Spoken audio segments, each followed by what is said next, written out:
Hello everyone, welcome to the daily newspaper analysis brought to you by Shankar IAS Academy, 24th January 2025.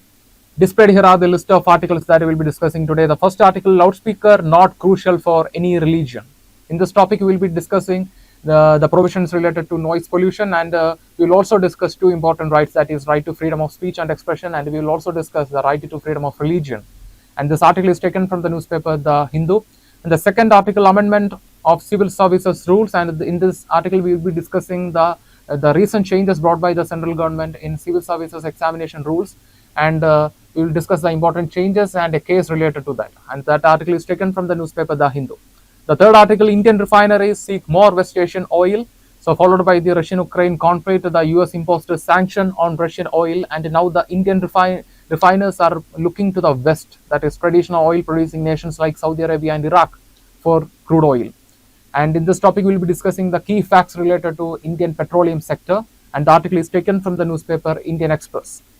And the final article, that is Competition Commission of India and the WhatsApp. In this topic, we will be discussing why there was a ban on WhatsApp's privacy policy 2021, and we will also discuss two important institutions mentioned in the article, that is Competition Commission of India and the National Company Law Appellate Tribunal, and the article is taken from the newspaper Live Mint. Before getting into the discussion, there is an important announcement from Shankar IAS Academy. Shankar IAS Academy's UPSC mock interview 2024 will be held in the following days, and do register for the program and get an opportunity to be evaluated by former UPSC board members. Link will be given in the description. And now let's begin our discussion with the first article.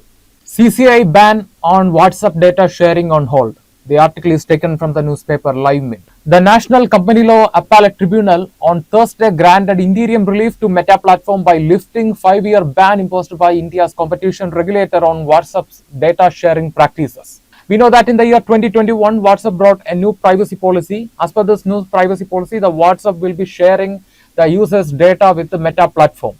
And there was no option for the users to reject this policy. And this was considered as an unfair trade practice by the Competition Commission of India. It's an institution established in the year 2002 under the Competition Act, you know that. And followed by that, the Competition Commission of India put a ban, a 5-year ban on this practice. At the same time, imposed a fine of 213 crore to Meta. And present, the National Company Law Appellate Tribunal, it is an appellate body above the National Company Law Tribunal, and on Thursday, the National Company Law Appellate Tribunal granted a relief to Meta platform by lifting the ban, but there is no relief in the fine. So they have to pay the 213 crore fine, but there is a small relief. At now they can pay, the Meta can pay 50%, and the rest 50% can be paid later.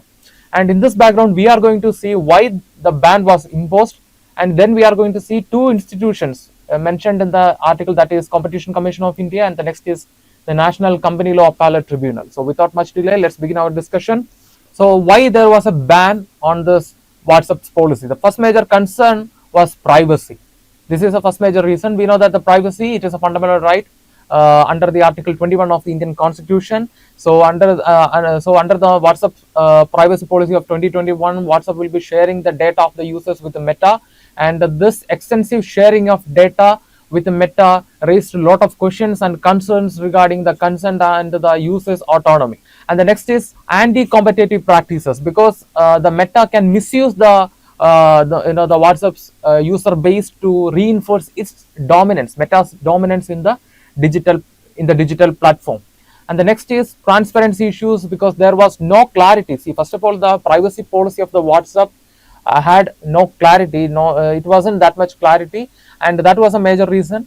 And the next is no opt-out mechanism for users. So the WhatsApp gave two options before the users. First is they can accept the policy, and the next is they can discontinue the WhatsApp. So these were the major issues, and that's why the Competition Commission of India imposed a ban and fine on the WhatsApp's policy with the Meta. And now we are going to see the Competition Commission of India.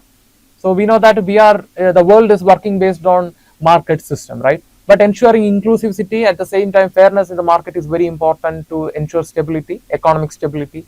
Therefore, that's why the Competition Commission of India was established in the year 2002 under the Competition Act. And the main objective of this institution is to prevent anti-competitive practices, and it also regulates the mergers and acquisitions of company, and it promotes competition advocacy by raising importance of the importance of the fair market practices, and it also has powers to investigate and impose penalties and also take up suo motu cases. For example, it can investigate the issues under its Director General, and it can impose penalties if there is an unfair trade practices in the market, and suo motu cases. That means it can take up cases by its own, and it can impose punishment or fines. And the next is coming to the members of the Competition Commission of India. The members are appointed by the central government based on the recommendation of a selection committee, and the selection committee consists of the Chief Justice of India or the member nominated by the Chief Justice of India, and it will also have other members, other secretaries from the Ministry of Law, Ministry of Corporate Affairs, and also secretary from the Department of Economic Affairs. And coming to the tenure of the members of the Competition Commission of India, the chairman and the members has a tenure of 5 years or the age of 65 years, which is coming earlier, they will resign based on that. And the reappointment of the members is also possible in the case of Competition Commission of India. So not that the reappointment is possible, so sometimes the UPSC can give a statement that the reappointment of the members to the Competition Commission of India is not possible. Actually it is wrong, it is possible, and that is also possible in the case of National Company Law Appellate Tribunal. So coming to the next key institution mentioned in the article, that is the National Company Law Appellate Tribunal. It is established under the Companies Act 2013. So while preparing your economic, please note this Companies Act 2013. It is really important because now the government is giving more importance to disinvestment and privatization. So definitely this act is becoming more and more relevant every day. And it hears what is the purpose of this National Company Law Appellate Tribunal. It hears the orders and it can impose stay on the orders given by the National Company Law Tribunal or other bodies like Competition Commission of India, and it also take up cases related to insolvency and bankruptcy court. Yes, and reviewing decision is this is another function of the National Company Law Appellate Tribunal. It reviews the decisions related to mergers of the company, competition. The best example is the WhatsApp case itself, and cases related to the insolvency and bankruptcy court. And the next is powers. Like I mentioned, it acts like a civil court. Therefore, it has the power to stay or modify the orders given by the National Company Law Tribunal or the CCI, that is Competition Commission of India. And coming to the members of the National Company Law Appellate Tribunal, the members here also the members are appointed by the central government based on the recommendation of a selection committee. And here also the selection committee consists of Chief Justice of India or the member nominated by the Chief Justice of India, and the secretaries from the department from the Ministry of Law, Ministry of Corporate Affairs, and the Ministry of Finance. So in the case of Competition Commission of India, it was the ministry secretary from the Department of Economic Affairs. So here the Secretary of Finance will be present. And in the case of tenure, the chairperson has a tenure of 5 years or 70 years of age, which is coming first, and the other members in the body has a tenure of 5 years or 67 years. So that is the only difference. The age is the only difference. And the reappointment, like I mentioned in the before, it is possible in the case of National Company Law Appellate Tribunal too. So in this topic, we discussed why the ban on the WhatsApp privacy policy 2021, and then we also discussed two important institutions mentioned in the article, that is Competition Commission of India and the National Company Law Appellate Tribunal. So based on our discussion, try to answer this prelims practice question. The question is, who chairs the selection committee for appointing members to CCI and the National Company Law Appellate Tribunal? Option A, President of India. Option B, Chief Justice of India or their nominee. Option C, Secretary of Ministry of Corporate Affairs. And option D, Prime Minister of India. The correct answer is option B, Chief Justice of India or their nominee. So here there is a possibility of confusion. The question is, who chairs the selection committee for the appointment of the members to the Competition Commission of India and the National Company Law Appellate Tribunal? So note that in both cases, in both selection committee, you can find the Secretary of the Ministry of Corporate Affairs. But the question is asking about who chairs the selection committee for appointing the members to the Competition Commission of India and the National Company Law Appellate Tribunal. So the correct answer, the accurate answer is Chief Justice of India or their nominee. Yes, the answer is B. So let's get into the next article. Stung by Pooja Ketkar scam, government amends civil services examination rule. We know that last year the Pooja Ketkar case happened. Pooja Ketkar, an IAS officer, she was in training in Pune, but the government found that she submitted fake disability document when she appeared for the UPSC civil services examination. Through submitting the fake document, she claimed that she has mobility issue, but government eventually found that this is a scam when she was in training in Pune and took case against her. So considering this scam, this year the central government brought certain changes to the civil services examination rules. So let's discuss what are these new changes. So amendments to the UPSC Civil Services Examination Rules 2025. First major change is the new requirement, that is online submission of documents like education documents related to your education qualification, caste and disability at the preliminary stage. But before that, these documents were submitted only after clearing mains. The reason is Pooja Ketkar case, and followed by the Pooja Ketkar case, the government initiated an inquiry, and they found nearly 6 government officials related to this fake document incident, and that includes one IRS officer and one IAS officer. So coming to the new rules again, the mandatory submission of online documents including your date of birth, caste and education qualification, and also your service preferences. And there are provisions for strict disqualification if there is any, if there is any incorrectness in the information given, or if there is any problem with your documents, the UPSC will take strict action that can even lead to disqualification. And coming to the provisions that we have at present time to deal with the fraud cases related to the examination, the first is the UPSC. It's a constitution body, mentioned Article 315 to 323 of the Indian Constitution. So UPSC, the Union Public Service Commission, is responsible for conducting examination and also investigating the incorrectness or if an issue related to the selection process, and it also checks the eligibility and also finds. So coming to the provisions that we have at present to deal with the fraud cases in the examination, first we have the Union Public Service Commission. It is a constitution body mentioned from Article 315 to 323 of the Indian Constitution. So the Union Public Service Commission is responsible for recruiting officers to serve the nation, to all India services and all, and it also has the power to investigate into the eligibility and the documents submitted by the candidates. And if there is an issue with that, they can investigate and they can also take appropriate action. And then we have the Central Administrative Tribunal. It is a statutory body established through the Administrative Tribunal Act 1985. So they will handle the cases related to the central government officers, and if there is, and they can also give decisions, and if the decisions are any issue with the decision given by the CAT, that is Central Administrative Tribunal, then you can approach the High Court and Supreme Court under Article 226 and 32 of the Indian Constitution. So what will be the importance of the present amendment to the civil service examination rules? The first major, it is enhancing the transparency, which eventually brings confidence about the selection process.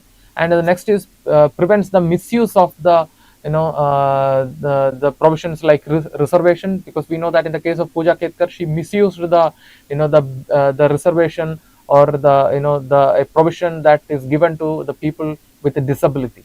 And the next is, it also reduces fraud. So the best example is the case of Pooja Ketkar only. So in this topic we discussed the new amendments to the Civil Services Examination Rule 2025. So based on our discussion, try to answer this prelims practice question. The question is, which of the following is not a function of UPSC, that is Union Public Service Commission? First is conducting examination for recruitment to all India services. Second, advising on promotions and transfers of government employees.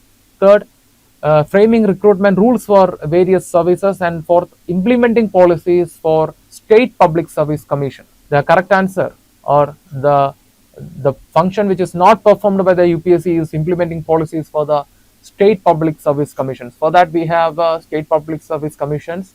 So it is not a function of Union Public Service Commission. Yes, the correct answer is option D, implementing policies for State Public Services. So with this we will move to the next article. Use of loudspeakers not crucial for any religion, says Bombay High Court. The article is taken from the newspaper The Hindu. The Bombay High Court held that the loudspeakers are not part of any religion. Therefore, it asked the officials to take strict action against the people who violates the noise pollution norms. So we know that the noise pollution is the biggest concern to the public health because prolonged exposition to noise pollution can lead to a lot of health issues, including cardiovascular problems. And if a person got exposed to a 75 decibel for a prolonged period of time, in the near future he will experience hearing problems. And according to WHO, World Health Organization says that the indoor sound level should not exceed above 30 decibel. That's why I said the noise pollution can lead to a lot of issues, including cardiovascular issues and also psychological problems, because the noise can lead to disrupted sleep. Disrupted sleep can lead to increased stress level, high blood pressure, cardiovascular problems, and even other psychological problems, including tension and depression, anxiety, etc. And eventually, all this will impact the productivity of a person. So, first, we will look into this right to freedom of religion, which is mentioned under Article 25 of the Indian Constitution. So, we know that in the context of the Bombay High Court judgment, you can see the fundamental right and the public right are coming in a stage of conflict. So, the Article 25, which is talking about the right to freedom of religion, which is a fundamental right. But if you look carefully, you can see the clause 1 of the Article 25 says that it is subject to public order, morality, and health. So that means the citizens has a right to profess, practice, and propagate religion. But at the same time, it should be subjected to public order, morality, and public health. And in the case, we can see the court balances individual freedom with the public health, and also emphasized that the fundamental rights are not absolute. It is subject to reasonable restrictions, and those restrictions are the morality, health, and public order. And coming to the certain constitution framework related to this article, the first is Article 21 of the Indian Constitution, which is talking about the right to life. We know that we have a right to free, a clean environment, which means it should be free of noise. And if noise is there, it is violating this right, because, like I mentioned, it eventually affects the health and the stability of a person. And the next is Article 19 of the Constitution, which is talking about the freedom of speech and occupation, but it does not extend to the use of loudspeaker, because it can disrupt the public peace and the public order. And the best example that we have is the P.A. Jacob case 1993. So in the P.A. Jacob case 1993, it is an incident happened in the Kerala. So the P.A. Jacob, he was a member of a Christian community, and he sought permission from the neighborhood police to use loudspeaker for speech. In the initial stage, the police gave the permission, but later they revoked the permission, saying that the speech can bring social tension. And this became an issue in Kerala, and P.A. Jacob approached Kerala High Court, and there also the Kerala High Court said that propagating the religion is a fundamental right, but it is subject to reasonable restrictions, and it congratulated the action taken by the police. And the next is 19 clause 1 subclause G, which is talking about the freedom to trade, trade and practice occupation. So we know that it is also subject. We have the right to start a business in India, but at the same time, it should be subjected to the public order and the public health. The best example is the Kuvarji case 1954. So he was a businessman, and that time the government introduced licensing of liquor, and this person approached the court saying that this is violating Article 19 of the Indian Constitution, but the court held that the use of the liquor can cause public health, therefore licensing is important. And the next is Article 25, that is freedom of religion. Like I mentioned in the very beginning, we discussed that it is also subjected to public order, therefore the loudspeakers are not essential for propagating religion, or it is not a part of religion. And here also we have a case, that is the Church of God case 2000. So Church of God, it is a church in Chennai, and this faced allegation related to the loud prayers and all. And finally, this became an issue, and the Supreme Court held that fundamental rights are not absolute; it is subject to reasonable restrictions. And this case played a significant role in raising awareness regarding noise pollution. And you can see noise pollution rules 2000. So this defined noise pollution as a sound that causes annoyance or health issues.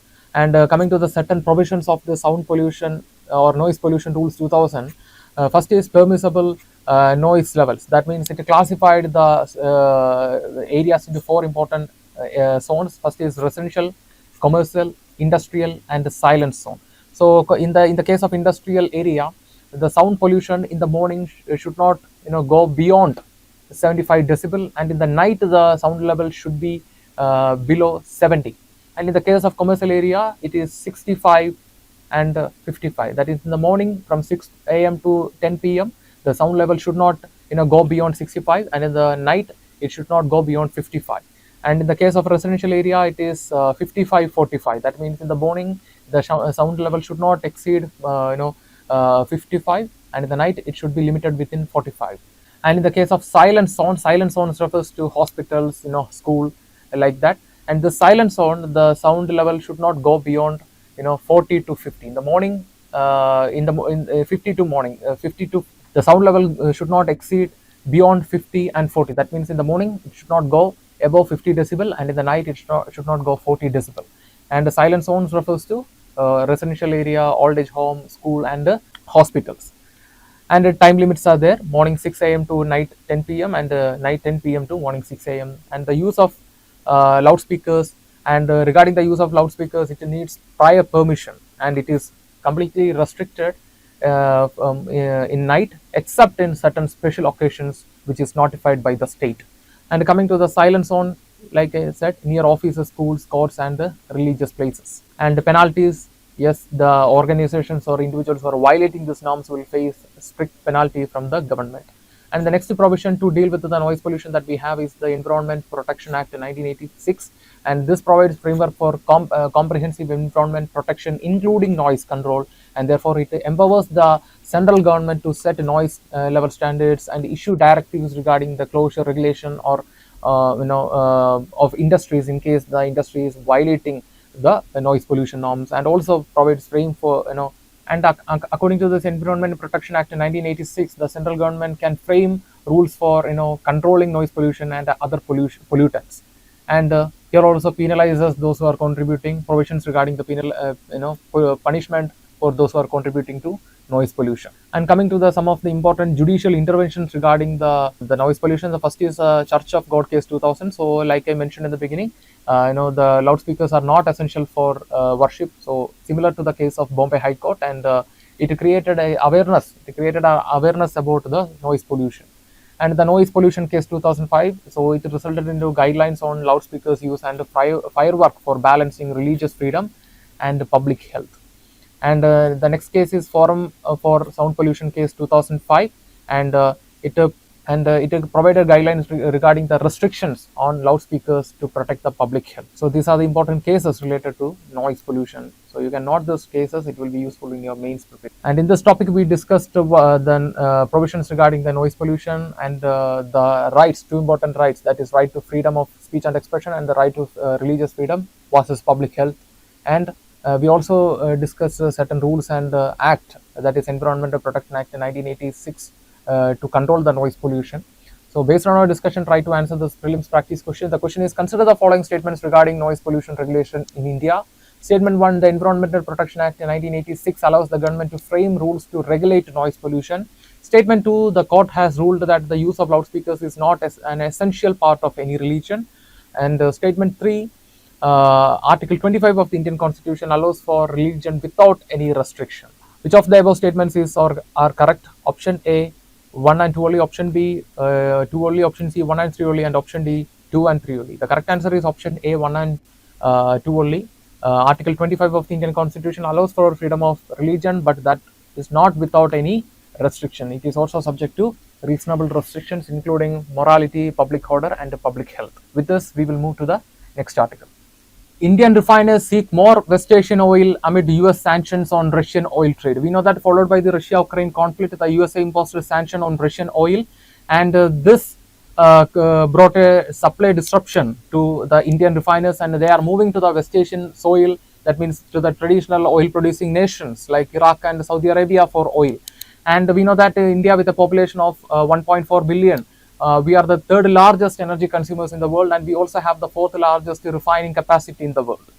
And we are depending, we are importing nearly 75% of crude oil for our needs.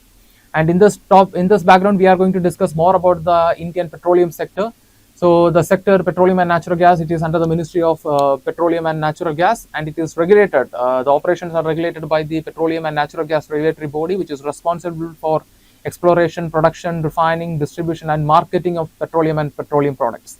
Coming to the certain facts related to the Indian refineries, the largest Indian refinery is located in Jamnagar in Gujarat, and it is held by Reliance Corporation, and it is the world largest refinery with a capacity of 60 plus million metric ton per annum. And the other key refineries in India are the Indian Oil Corporation, which is operating in both Panipat and Madura, and we have the Bharat Petroleum Corporation Limited and Hindustan Petroleum Corporation Limited, which is operating in Mumbai and Kochi. And then we have the Digboy, petroleum refinery, which is located in Assam. It is the oldest refinery in India. And coming to the major oil suppliers to India, that we have traditional oil suppliers like the West Asian nations of the Iraq, Saudi Arabia, and UAE, and they are supplying more than 60% of oil.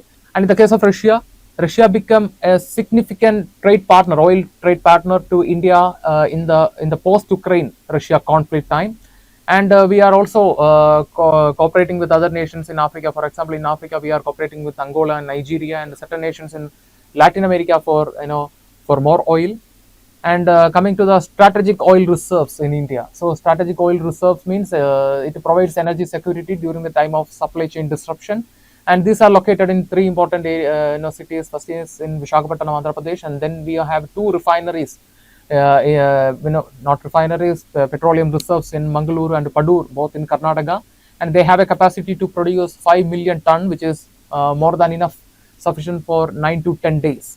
And now we are looking to establish strategic petroleum reserves in Odisha and Rajasthan. And regarding the energy security, India also has taken certain significant efforts like transition to BS for fuel, that is Bharat stage 4 fuel, and this is looking to reduce the emission, harmful emission from the vehicle. And then we also have the ethanol blending program, and that means we are planning to blend 20% ethanol to petroleum by 2025. That means by this year. And we are also bringing a lot of projects related to the production of green hydrogen. And for that we are welcoming investments from private sector as well as key public sectors such as Indian oil corporations are also doing research and investments in green hydrogen projects. So in this topic, we discussed the key facts related to the Indian petroleum sector, and based on our discussion, try to answer this prelims practice question. The question is, which country is the largest supplier of crude oil to India as of recent trends? Option A, Russia. Option B, Saudi Arabia. Option C, Iraq. And option D, United Arab Emirates. The answer is option C, Iraq. So this is a factual type of question. With this, we are coming to the conclusion for today's newspaper analysis. If you like the video, hit the like button, give your feedbacks as comments, and share this content with your friends. And before leaving this channel, don't forget to subscribe and also hit the bell icon to receive on-time update from Shankar IAS Academy. Thank you. Have a nice day.